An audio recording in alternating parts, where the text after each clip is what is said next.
Benvenuti, oggi è lunedì 24 febbraio 2025. Il sole sorge alle 6:40, tramonta alle 17:47. La luna si leva alle 4:27 e cala alle 13:42.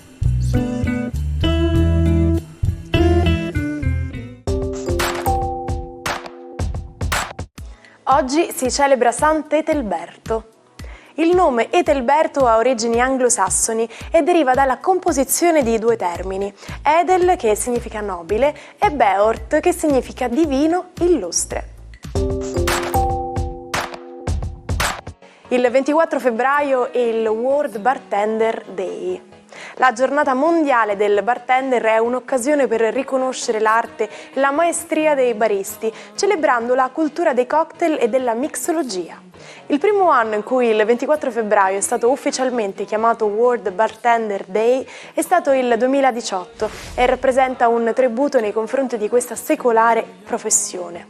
Le origini della professione del barista sono molto antiche, risalgono a quando i locandieri iniziarono a servire più di una semplice birra, un vino o un punch. Colui che venne riconosciuto come primo barista al mondo fu Jerry Thomas e divenne famoso tra l'inizio e la metà del 1800. Pubblicò la prima guida di bartending della storia su come mescolare le bevande nel 1862. Il primo festeggiato di oggi è Alessandro Gasman, che spegne 60 candeline. Figlio d'arte, ha seguito le orme del padre Vittorio, diventando uno degli attori più apprezzati del cinema italiano. Ha debuttato a 17 anni nel film Di padre in figlio e da allora ha recitato in numerosi film e serie TV di successo. Il secondo festeggiato di oggi è Gigi D'Alessio, che compie 58 anni ed è il simbolo della musica napoletana nel mondo. Ha ricevuto il premio Napoli Città della Musica e il titolo ambasciatore della musica napoletana nel mondo. La sua voce inconfondibile rievoca i suoni e i colori della sua terra. Ha venduto oltre 30 milioni di dischi e ha fatto innamorare il pubblico con la sua Un nuovo bacio. Il terzo è Salvatore Aranzulla, che compie 35 anni. È il nostro guru dell'informatica, sempre pronto a darci una mano con i nostri problemi tecnologici. Ha iniziato a 11 anni con il suo primo computer e da allora non si è più fermato. Ha creato il suo blog, che conta decine di milioni di visitatori mensili, e gli ha fruttato una fortuna, trasformando la sua passione in una professione di successo. Un bambino orfano allevato da frati che diventa amico di Gesù. Questa è la storia di Marcellino Pane e Vino, il film che uscì al cinema il 24 febbraio 1955. Il film era tratto dal romanzo di José María Sánchez Silva, uno scrittore per l'infanzia. Il protagonista era Pablito Calvo, un attore bambino che commosse il mondo con la sua dolcezza. Il film ebbe un grande successo e vinse una menzione speciale al Festival di Cannes. Inoltre ispirò altri film e cartoni animati e fece vendere milioni di copie del libro. Ma sapete cosa si intende in fisica ed in chimica per tensione superficiale? Consideriamo un liquido come l'acqua. Le molecole più in superficie, che si trovano a contatto con l'aria, formano legami più forti con le molecole d'acqua vicine, anziché legarsi a quelle d'aria soprastanti.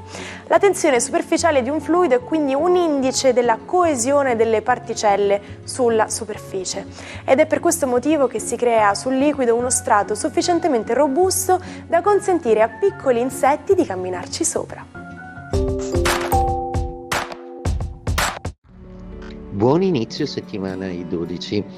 Oggi Marte, il focoso, si muove nel cielo del Cancro e termina il suo moto retrogrado e diventa di nuovo attivo e passionale. Solo un po' di nervosismo con la Luna in Capricorno in opposizione, che oggi darà una mattinata un po' nervosa. Vediamo cosa dicono i 12. Ariete, la bella Venere oggi ha un rapporto bellissimo con Giove, quindi parte bene la settimana in senso ottimistico. La Luna in mattinata vi darà da fare, ma sicuramente il fine giornata è decisamente avvolto dalle braccia dell'amore.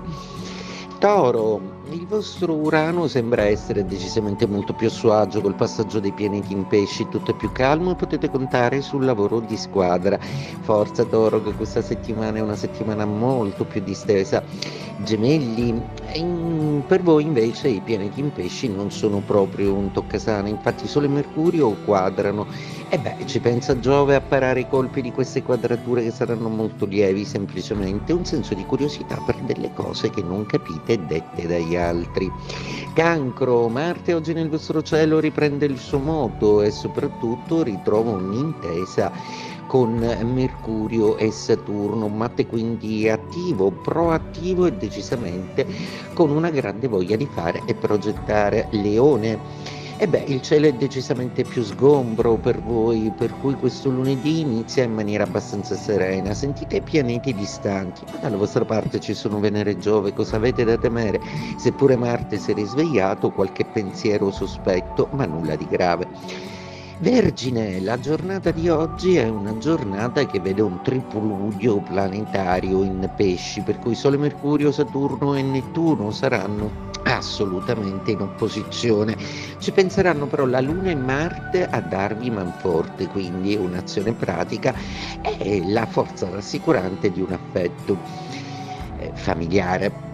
Bilancia, giornata oggi che vede l'opposizione ancora della vostra Venere con Giove che però tenta di calmarla e di parlare per lei, ed ecco quindi tornare più ambiziosi e nutrire la necessità di vedere più ampiamente un quadro di insieme generale per stabilire una nuova strategia. Scorpione, l'opposizione di Urano è un po' più lieve visto che Urano è meno stimolato dai pianeti, ma è tutto l'ammasso planetario in pesci e tutto in trigono ai vostri gradi zodiacali, quindi godete di nuova forza, nuova comunicazione, al lavoro benissimo e soprattutto tornano i sentimenti. Sagittario, e beh, 4 pianeti in quadratura non sono proprio il massimo, inizia una parte della vostra settimana che deve essere assolutamente assolta nel lavoro e in tutta una serie di impegni per fare partire qualcosa di importante. Capricorno, oggi la Luna nei vostri gradi è un po' nervosa in mattinata, scontrandosi con Marte verso sera, tutto però si quieta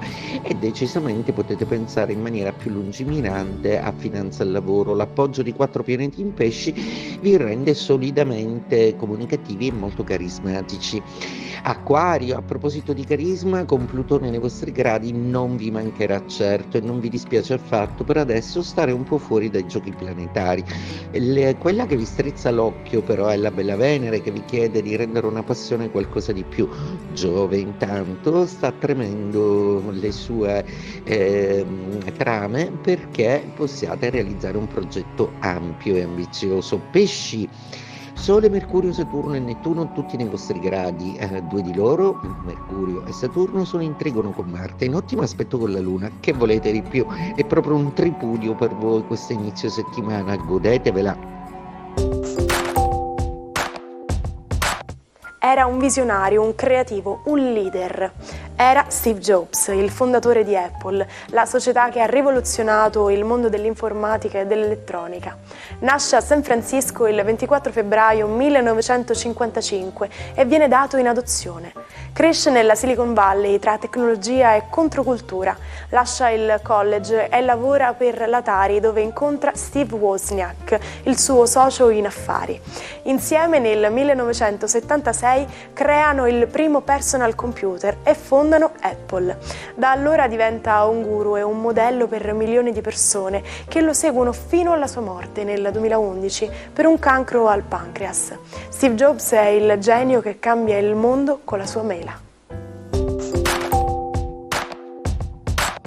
Sapete da dove viene l'espressione fare una filippica? Viene da 2 grandi oratori dell'antichità, Demostene e Cicerone. Demostene era un greco che attaccava con parole dure Filippo II, il re di Macedonia che minacciava Atene. Cicerone era un romano che faceva lo stesso con Antonio, uno dei 3 che avevano diviso il potere dopo Cesare. Le loro orazioni contro i nemici si chiamavano filippiche. Oggi si dice che qualcuno fa una filippica quando fa un discorso molto critico e arrabbiato contro qualcuno. A volte si usa anche per scherzare, quando qualcuno esagera nel rimproverare o nel lamentarsi. Oggi vi presentiamo Anthony Burgess, uno dei più grandi scrittori inglesi del secolo scorso. Era un uomo dalle mille sfaccettature, critico, studioso, compositore e sceneggiatore. Ma è famoso soprattutto per un libro, Arancia Meccanica, un romanzo che scatenò polemiche e scandali, soprattutto per il film che ne fece Stanley Kubrick. Arancia Meccanica nacque da un dramma personale. La moglie di Burgess fu violentata da dei soldati americani e perse il bambino che aspettava. Tra l'altro scrisse il libro nel 1962, quando gli dissero che aveva un cancro al cervello e che gli restava poco da vivere. In realtà si sbagliavano, ma lui non lo sapeva. E forse per questo scrisse con tanta forza e passione. Ci salutiamo con la frase del giorno. Non è solo per quello che facciamo che siamo ritenuti responsabili, ma anche per quello che non facciamo. Una cosa da fare di certo posso consigliarvela io, ed è di continuare a seguirci anche domani se volete restare sempre aggiornati. Quindi appuntamento a domani e buon inizio settimana, buona giornata dalla vostra Martina.